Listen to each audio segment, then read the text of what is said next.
In today's video, I'm going to teach you how to cancel a friend request on Facebook. Maybe you sent a friend request by mistake, or you simply changed your mind and don't want that request pending anymore. Whatever the reason, cancelling a friend request is very simple once you know where to tap and what to look for. I'll walk you through it step by step so you can follow along easily. First, open the Facebook app or go to the Facebook website and make sure you're logged into your account. Once you're on your home screen, look for the search bar at the top of the page. This is where you can search for people, pages, and more. Tap or click into the search bar, and then start typing the name of the person you sent the friend request to. Try to enter their full name if you remember it, or as much as you can.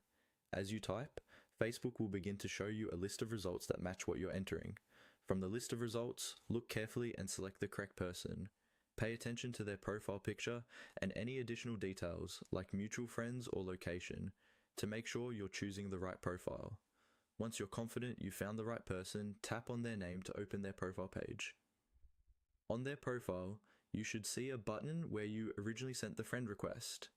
Instead of saying add friend, it will usually say something like friend request sent or cancel request. This is your indication that the request is still pending and hasn't been accepted or declined yet. Go ahead and tap or click on that button. When you do, you'll see the option to cancel the friend request. Select Cancel Friend Request. As soon as you confirm, Facebook will remove that pending request from the other person's account. They will no longer see that you've requested to add them, and the button on your side should go back to showing Add Friend. If you don't immediately see the change, you can refresh the page or briefly leave the profile and come back to it. That's all there is to it.